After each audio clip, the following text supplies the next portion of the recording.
ମୁଁ ହେଉଛି ରାଜୁ। ମୁଁ ବାହା ହେବା ସମୟରେ ମୋ ବୟସ 32 ହେଇଯାଇଥିଲା। ମୋ ବାହାଘର ଏରେଞ୍ଜ କରିକି କରାହେଇଥିଲା। କେମିତି ମୁଁ ମୋ ସ୍ତ୍ରୀର ଗାଣ୍ଡିରେ ଗେହିକି କଣା ଫିଟେଇଦେଲି ଆଉ ଗାଣ୍ଡି ଫେମ୍ପଣ କରିକି ସ୍ତ୍ରୀର ନୂଆ ଲୁଗା ଓଦା କରିଦେଲି। ଆସନ୍ତୁ ସବୁ ଡିଟେଲ୍ସରେ ଜାଣିବା। ମୋ ବାହାଘର ଟିକେ ବେଶୀ ଲେଟରେ ହେଇଥିଲା। ମୁଁ ବାହା ହେବା ବେଳକୁ ମୋତେ 32 ବର୍ଷ ହେଇଥିଲା।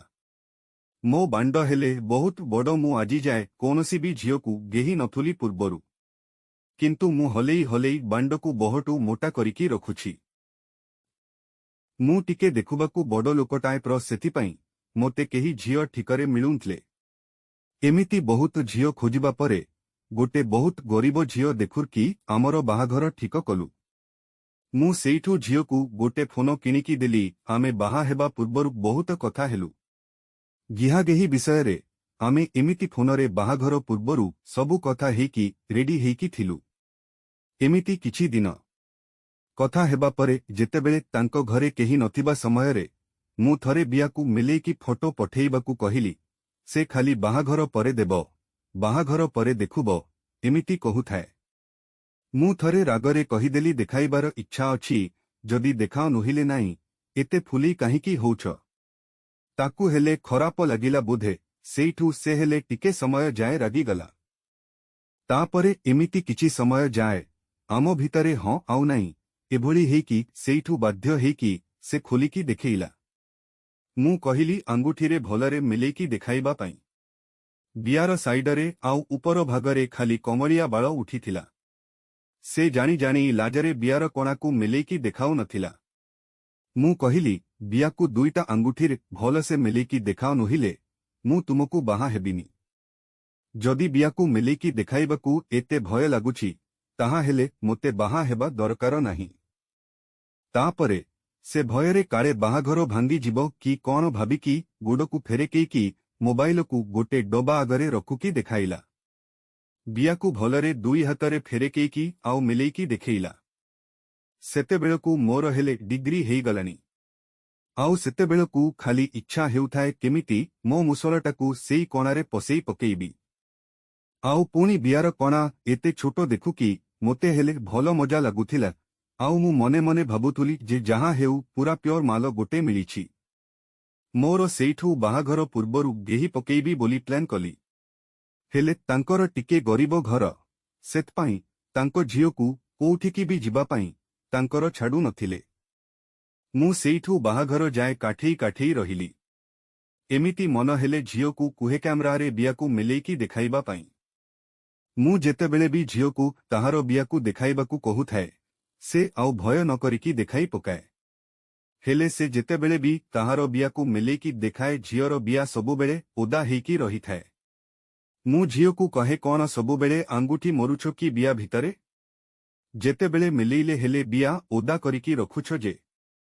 କିନ୍ତୁ ବଡ଼ କଥା ହେଲା ବିୟାରେ କେହି ହେଲେ ଗେହି ନାହାନ୍ତି ବୋଧେ ଯେ। ବିୟା ମିଲେଇଲେ ହେଲେ ମଧ୍ୟ ତଳପଟ କଣା ମିଲେଇ ହୁଏ ନାହିଁ। ଯଦି ଆଗରୁ ଗିହା ଖାଇଥାନ୍ତା, ତାହା ହେଲେ ତଳ କଣା ଯାହା ହେଲେ ଦେଖ ଯାଇଥାନ୍ତା। ଏମିତି କେତେ ଦିନ ଚାଲିଲା। ତାପରେ ଆମର ବାହାଘର ହେଇଗଲା। ମୁଁ ବାହାଘରର ଫର୍ଷ୍ଟ ଦିନ ରାତିରେ ଆଉ ସମ୍ଭାଳି ପାରିଲିନି। ଆମ ବାହାଘର ଟିକେ ଜଲଦି ସରିଗଲା। ସେଥିଲାଗି ଆମକୁ ଘର ଲୋକମାନେ ଶୋଇ ପଡ଼ିବାକୁ କହିଲେ। ଆଉ ମୋତେ ହେଲେ ସେତେବେଳକୁ ଭଲ ସୁବିଧା ମିଳିଗଲା। ଝିଅ ହେଲେ ମନେ ମନେ ଖୁସି ହେଇଯାଇଥିଲା, କିନ୍ତୁ ବହୁତ ଅଳସୁଆ ଅଳସୁଆ ଲାଗୁଥିଲା ଝିଅକୁ। ଆମେ ଦୁଇଜଣ ଶୋଇଲୁ। ମୁଁ ଶୋଉ ଶୋଉ ସଙ୍ଗେ ସଙ୍ଗେ ଝିଅର ଅନ୍ତକୁ ଧରିକି ଗାଣ୍ଡି ପିଚାକୁ ଦବେଇ ଚାଲିଲି। ସେତେବେଳକୁ ମୋ ବାଣ୍ଡ ହେଲେ ଡିଗ୍ରୀ ହେଇଗଲାଣି। ମୁଁ ତା ଲୁଗା ଉପରେ ବିୟାକୁ ମନ୍ଥି ଚାଲିଥାଏ। ସେ ଖାଲି ମୋ ହାତକୁ ବାହାରକୁ ଟାଣି ପକାଉଥିଲା। ଏମିତି କିଛି ସମୟ କରିବା ପରେ ତାହାର ହେଲେ ଗିହାଗେହି ହେବାକୁ ଇଚ୍ଛା ହେବା ଷ୍ଟାର୍ଟ ହେଇଗଲା। ସେ ହେଲେ ଗେହିଲା ଭଳିଆ ବିୟାକୁ ଫୁଲେଇଲା ଭଳି ଆଗକୁ କରୁଥାଏ ଆଉ ସୁ ଏମିତି ହେଇ ଚାଲିଥାଏ। ମୁଁ ସେଇଠୁ ତାହାର ଲୁଗାକୁ ଆଉ ସାୟାକୁ ଅଣ୍ଡାଯାଏ ଉପରକୁ ଟେକିଦେଲି। ବିୟାର କଣାରେ ହାତ ମାରିବାରେ ଲାଗିଲି। ସେ ଏମିତି ଚୁପ ହେଇକି ଆଖକୁ ବନ୍ଦ କରି ପକାଉଥାଏ। ମୁଁ ବିୟା କଣାରେ ଆଙ୍ଗୁଠି ପସେଇ ଚାଲିଲି। ସେତେବେଳକୁ ବିୟା ହେଲେ ତାହାର ନଡ଼ୁଆ ନଡ଼ୁଆ ହେଇଗଲାଣି। ମୁଁ ଦୁଇଟା ଆଙ୍ଗୁଠିରେ ବିୟାକୁ ମିଲେଇବାକୁ ଟ୍ରାଏ କରୁଥାଏ।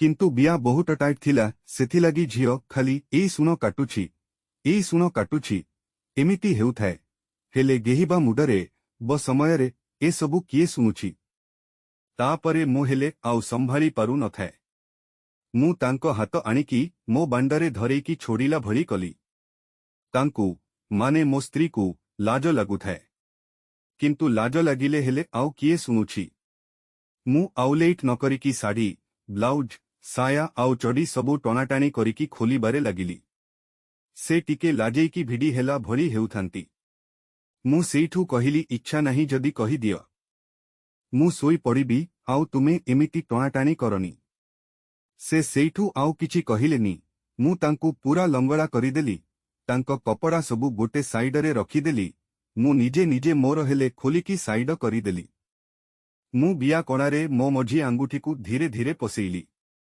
झियोकु हेले बहुत कष्ट हेउथाए खाली कहुथाए पडुछि आंगुठी मारनी मु आंगुठी धीरे धीरे मारिकी बियार लाଳରେ कचर कचर करी चली थाए मु हेले आउ संभाली पारुनथुली सीधा जाइकी झियो उपरे चढ़ीगली बांडकु बिया भितरे पसेइबारे लागिली बिया छोटो थिला जे ठीक से पसुंतला दुईटा आंगुठीरे बियाकु मेलेकी धरिली आउ गोटे हातरे बांडकु छोड़ीकी बियार तळपाख कोणारे पसेइली बहुत कष्टरे चेष्टा करी करी अधो जाए पसेइली झियो खाली ताहार हाथ आनिकी मोते ठेलिला भड़िया करुथाए कारण ताकु हेले बहुत कष्ट हेउथिला खाली काटुची हेउथाए मु कहिली आरे रुह टिके समय परे ठीक हेइ जिबा भल लागिबो सेइठू साइडरू ड्रेसिंग टेबल उपरू नडिया तेल डबा आनिकी मो बांडारे लगेइली आउ झियर बिया जाक हेले बोड़ी देली सेइठू धीरे धीरे करिकी गेहिली पूरा भितरकू ठेलिकी दबेइकी पसेइली बियार पूरा भितरे पसेइकी सेमिति रखुली हालका हालका गेहिला भलिया कली झियो खाली आ सु दह आ सु रह हेई चालू थिला धीरे धीरे करी करी किछि समय परे टिके जोर जोर करी देली झियो खाली आ सु दह हेइकी मोते ठेली चली थाए मु सेइठू मोबाइल टर्च पकेइकी बियाकू देखुला बेलकू मो बांडारे ब्लड लागिछि सेइठू मु जानिदेली जे बियार परदा एबे फाटिला एथर साइजरे भितरकू जिबो झियर गोड दुईटाकू मेलेइकी उपरकू करिदेली बियाकू फेडा कला भली मेलेइकी बांडकू साइजरे पसेइली से खाली आ दह एमिति हेउथाए मु किंतु सुनिबार नाई मो बांड पूरा टिंगेई हेइगलानी मो मुड हेले खाली गेहागही उपरकू पळेइलानी सेतेबेलकू से आ दह करुथाए मु एमिति गेही चालुथाए प्राय 20 मिनिट जाए गेहिली झियो खाली छाटीकू फुलिकी मोते हेले ताळ देइकी गेहिला भली करुथाए 20 मिनिट गेहिबा परे बांडकू बाहर करिदेली बियाकू मेलेइकी देखुली सतरे बिया पूरा कणा हेइ जाइथिला बियार कणा पूरा देखा जाउथिला बियार सिल संगे संगे खोलिला सेई लागी धड़ा धड़ा पतला मांस बियार कणा साइडरे लागिथिला 20 मिनिट परे मोर हेले पिची पिची हेइकी बाहरी पड़िला मु गेहिबारे पूरा व्यस्त थुली सेथिलागी दूधकू कम दळुथुली मोर बाहरी सारिबा परे झियर छोटो छोटो दूधकू चिपी चलिली दूध हेले टाइट लागुथिला दूध भुंडीकू आंगुठीरे मोड़ी चली थाए सेइठू आउथरे 5 मिनिट परे ओणी बियारे आंगुठी पसेइकी घालिली झियो खाली थाउ आ दह हेउ चलिला दूधकू खाई खाई बियारे आंगुठी पसेई चलिली 3 मिनिट हेबो बहुत स्पीड रे बियारे आंगुठी मारी चलिली झियो खाली छातीकू फुलेकी गेहिला भलिया अंतकू करुथाए टिके समय परे ताहार हेले लाळ आउ धड़ा धड़ा मिक्स हेइकी बाहरी पड़िला तापरे से निजे निजे साइड हेइगला टिके हसी हसी लाजेइला भली हेइगला मु पचारिली हेइगला ना आउ करिबा झियो कहिला हाँ हेला तापरे सबु पोछा पोछी करिकी वॉशरूम जाइकी सुसु करिकी आसिलु आउ कुंधा कुंदी हेइकी सकाळ जायफुल निदरे सोइलु।